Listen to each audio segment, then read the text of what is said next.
Pemirsa, kita lanjutkan acara kita. Pak Jampitsus mau menambahkan, tapi saya mau ke Profesor Yusril. Karena dia harus meralat ucapannya terhadap Sures. Dia bilang Sures tadi yang terpidana. Dan Sures minta dia mencabut kata-katanya karena Sures yang jadi pelapor. Jadi walaupun profesor, gawa juga. Dia teliti baca pasal tapi tidak teliti dengan orang. Balik, Yusril. Enggak, kita minta dia balik. Saya persilakan Pak Jampitsus. Kalau dia nggak cabut, baik. Sures mau. Terima kasih menuntut. Pak Karni yang masih memberikan kesempatan saya untuk berbicara sedikit aja Pak Karni. Ya. Tadi barangkali sudah dari pakar juga menyatakan bahwa ketika putusan kasasi yang itu adalah putusan sudah final, hasil daripada putusan kasasi itu sudah inkrah van gewisde, itu tidak perlu mencantumkan ketentuan 197 ayat 1 huruf K. Tadi Pak Nasrullah mengatakan begitu. Jadi artinya sependapat itu. Nah, sekarang kita coba kilas balik. Kalaulah kita mengikuti alur pikir, kalau putusan Mahkamah Agung Kasasi itu tidak mencantumkan 197 ayat 1 huruf K. Karena huruf K itu kan kemungkinannya 3. Ditahan, atau tetap dalam tahanan, atau dibebaskan. Pertanyaan saya, kalau putusan kasasinya itu menyatakan membebaskan terdakwa, sementara ketentuan 197 ayat 1 huruf K itu tidak juga termuat, apakah itu juga batal demi hukum? Kalau itu batal demi hukum, artinya tidak bisa dieksekusi. Dan sekarang praktek yang dibebaskan demikian itu sudah banyak. Pengacaranya begitu sudah ada pembebasan itu, walaupun tidak ada 197 ayat 1 huruf K, serta-merta saat itu juga minta dibebaskan kliennya. Bukan batal demi hukum. Bahkan sampai tengah malam pun ditunggu. Ini kalau sudah melewati tengah malam, berarti sudah lebih menahanannya. Ini coba kalau pikir ini. Bapak, sebaliknya, kalau orangnya dibebaskan, pasalnya itu juga tidak dicantumin, apa itu juga batal demi hukum? Satu lagi Pak, ini yang paling penting barangkali adalah terkait dengan kasusnya Pak Susno ini. Sebenarnya Pak Susno ini termasuk juga pengacaranya. Itu kalau saya pikir sudah sependapat dengan jaksa untuk dilakukan eksekusi. Buktinya, sudah pernah ada surat daripada pengacara Pak Susno tanggal 11 Februari 2013 yang ditujukan kepada Kepala Kejaksaan Negeri Jakarta Selatan perihalnya permohonan agar bisa menjalani masa pidananya di lapas kelas 2 Cibinong dengan alasan macam-macam. Artinya apa? Beliau itu sebenarnya juga sudah siap untuk dieksekusi. Ini ada suratnya. Saya tidak tahu setelah tanggal ini begitu berkembang, pengacaranya juga tambah banyak, menjadi runyam sekarang ini. Silakan dinilai sendiri aja. Begini Pak Kare, saya bisa mohon izin saya jelaskan Pak. Terima kasih. Sebelum ada jawab, saya jawab dulu. Kalau dia pernah minta dieksekusi dan kemudian sekarang dia minta bahwa itu batal demi hukum, ya pikiran memang tidak sekali tumbuh Pak. Jadi sekarang Sures dulu dari luar mau memprotes Yusril tadi. Silakan Bung Sures.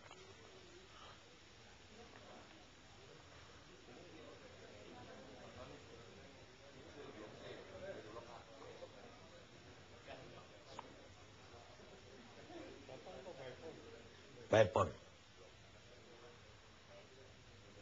Halo, silakan. Kalau enggak, saya ke Pak Albert dulu. Ada katanya punya komentar terhadap ini. Ya, terima kasih Pak Beni. Pertama, bahwa kejaksaan juga dalam menjelaskan fungsinya itu selalu mendasarkan pada ketentuan KUHP. Sebenarnya apa yang dilakukan oleh kejaksaan adalah menjalankan fungsi kekuasaan kehakiman. Jelas dalam undang-undang. Itu diatur di dalam Undang-Undang Republik Indonesia nomor 48 tahun 2009 tentang kekuasaan kehakiman. Kekuasaan kehakiman menurut pasal 1 ayat 1 adalah kekuasaan yang merdeka. Ya. Pelaksanaannya ayat 2. Mahkamah Agung adalah pelaku kekuasaan kehakiman sebagaimana dimaksud dalam Undang-Undang Dasar 1945. Jelas. Jadi apa yang akan dieksekusikan oleh kejaksaan adalah menjalankan fungsi kekuasaan kehakiman. Pelaksananya siapa? Diatur di dalam pasal 54. Pelaksanaan putusan pengadilan dalam perkara pidana dilakukan oleh jaksa. Karena itu adalah kekuasaan kehakiman yang mandiri, yang merdeka, yang tidak boleh dicampuri, maka saya berpendapat tindakan menghalang-halangi eksekusi itu adalah kejahatan.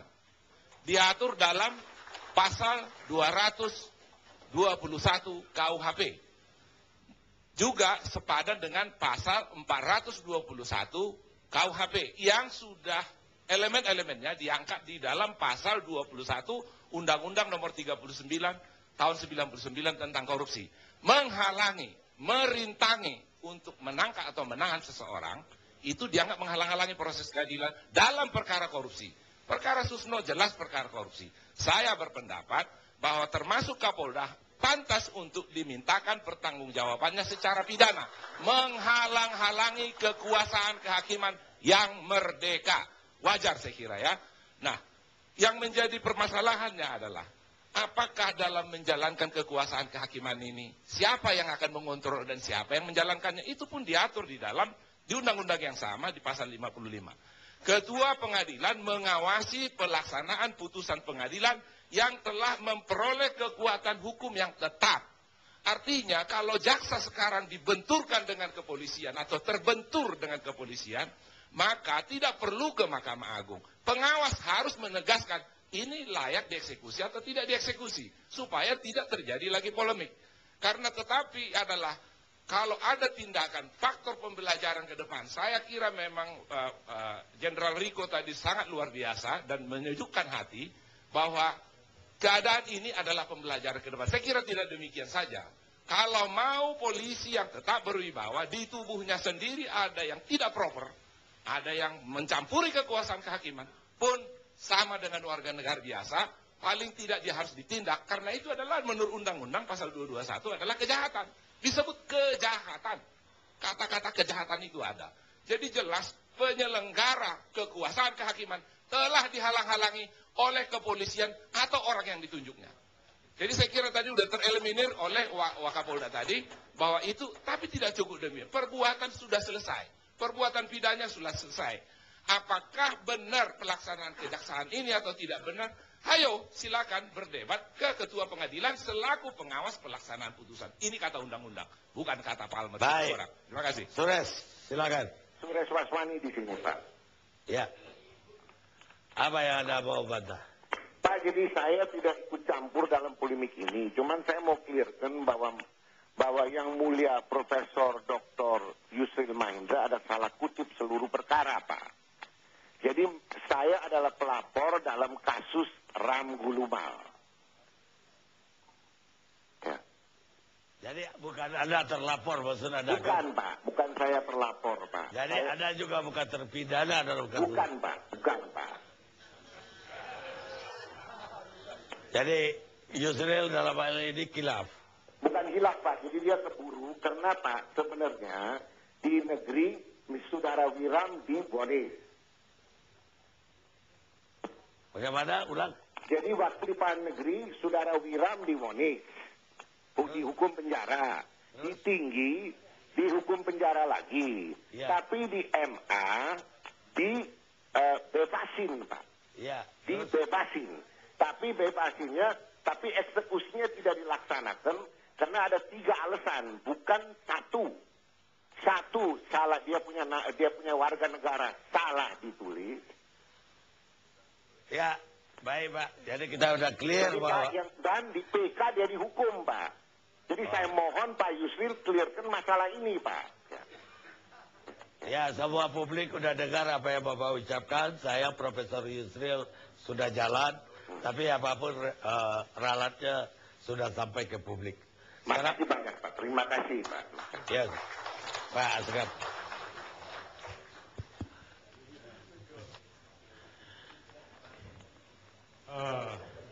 Sekarang bagaimanapun juga kita sudah mendengar satu pengumuman tadi oleh kejaksaan bahwa Susno sudah dinyatakan sebagai buronan DPO, buronan DPO. Nah, sebetulnya kalau kita mau flashback sedikit tentang perkara Susno, sedikit aja karena saya menjadi penasihat hukumnya, betulnya perkaranya Susno itu perkara apa sih? Saya ingin membandingkan antara perkara Susno dengan perkara Novel Baswedan. Ya, orang pasti kaget, loh kok kenapa dibanding-bandingkan?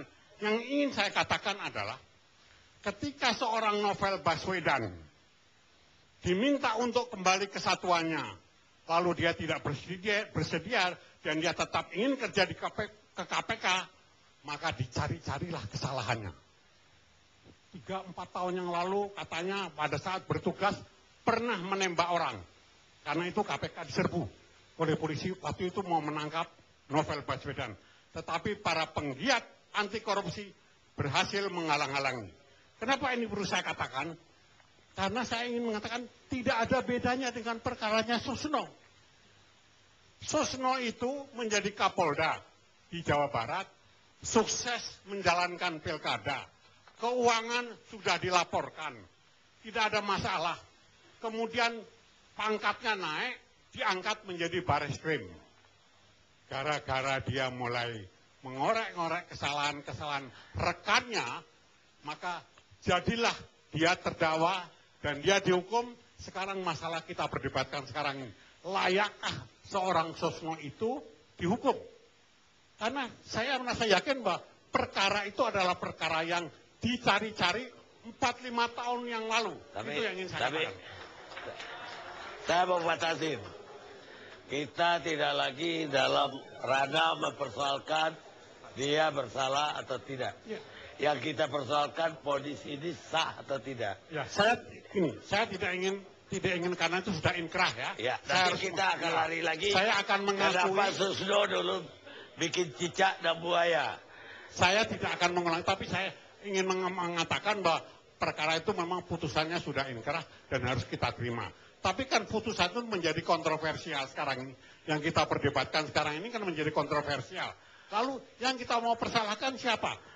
Sebagian besar tadi para pakar mengatakan bahwa Mahkamah Agung telah membuat kekeliruan di dalam menjatuhkan keputusan.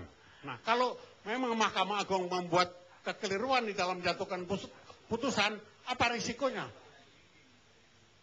Kenapa Mahkamah Agung didiamkan saja? Kesalahan yang dilakukan oleh Mahkamah Agung dibebankan kepada Susno. Apakah ini adil? Apakah ini fair? Benar Pak Sekap mau diapain Mahkamah Agung? Itu yang perlu dipertanyakan. Kalau menurut Pak Sekap mau diapain? Ya diberhentikan, diperingatkan dengan tentu ada dong. Iya nah. Kalau membuat kekeliruan kesalahan tentu harus ada risiko. Jangan kesalahan kekeliruan itu akibatnya dibebankan pada seorang pencari keadilan yang kebetulan bernama Susno. Kita semua sepakat bahwa keputusan Mahkamah Agung dengan tidak mencantumkan pasal itu adalah keliru dan batal demi hukum. Cukup. Ya? Semua sepakat. Saya ke Ahmad Yani.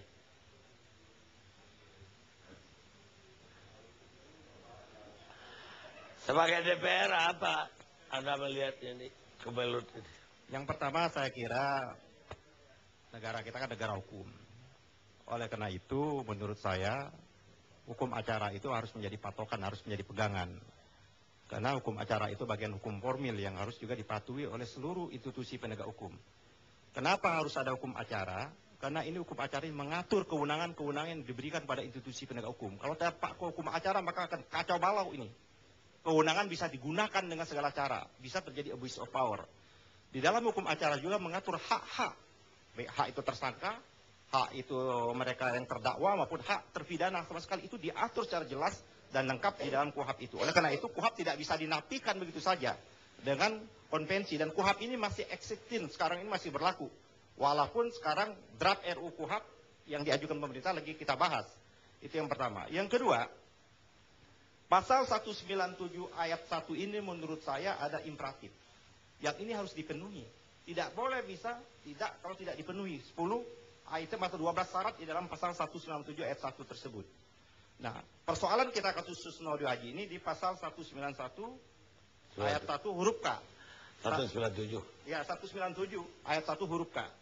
Tadi Pak Pak Nur mengatakan dalam pasal penjelasan bahwa yang dimaksud dalam pasal penjelasan itu menurut saya yang saya kutip ini, kalau terjadi kekeliruan dalam pengetikan dan penulisan. Dalam kasus Susno tidak terjadi kekeliruan dan penulisan. Tidak ada kekeliruan dalam penulisan. Ini adalah kekeliruan tidak mencantumkan sebagaimana amanat dari pasal 197 ayat 1. Yang seharusnya hakim Mahkamah Agung yang harus lebih teliti. Karena dia akan memeriksa perkara ini. Dia membatalkan kasus ini. Dia menolak. Nah, dia harus melihat putusan di pengadilan tinggi itu. Apa sih isi dan amar putusan pengadilan tinggi itu. Putusan pengadilan tinggi juga tidak mencantumkan sebagaimana syarat dari pasal 197 ayat 1 ini. Ini persoalannya. Seharusnya Mahkamah Agung mengkoreksi. Pasal 197 dimasukkan. Nah, oleh karena itu menurut saya ini karena pasal 97 ayat 1 ini ditutup oleh pasal 97 ayat 2, tapi lagi-lagi KUHP tidak memberikan penjelasan nih Bang kami. Bagaimana tata cara pelaksanaan putusan batal demi hukum itu. KUHP tidak memberikan tata caranya. Nah, para ahli hukum berpendapat putusan batal demi hukum adalah putusan yang sejak semula dianggap tidak pernah ada atau yang disebut never existed. Sehingga tidak mempunyai kekuatan apapun. Disebut juga dalam teori hukum itu disebut legally null et void. Ini teori-teori hukum yang harus diperlakukan. Nah, pasal ini menurut saya, kasusnya Pak Susno Haji ini tidak ada lain, harus ada melakukan revisi terhadap putusan ini. Putusan ini harus revisi. Persoalannya bagaimana merevisi putusan Mahkamah Agung, ini menjadi persoalan tersendiri lagi. Apakah merevisi putusan Mahkamah ini cukup dengan surat Ketua Mahkamah Agung? Apakah merevisi putusan Mahkamah Agung cukup hakim yang memeriksa ini mencantumkan apa yang dimaksud dengan urusan? Menurut saya tidak bisa. Karena putusan sudah dibacakan. Satu-satunya jalan menurut saya, walaupun saya tidak setuju ini, saya tidak pernah setuju ini, cuman ini mengisi kekosongan ini, ya PK. Siapa yang PK? Ya tidak ada lain, pasti yang khususnya tidak mau PK. Ya jaksa, apa Anda memperkenalkan jaksa PK? Nah inilah persoalannya itu lagi. Kita dari dulu tidak setuju jaksa PK. Saya setuju sama Bang Kadi, sampai saat ini saya tidak setuju. Jaksa menggunakan Kita berusaha hukum lagi kalau ada tuduh jaksa PK. Kita istirahat sejenak.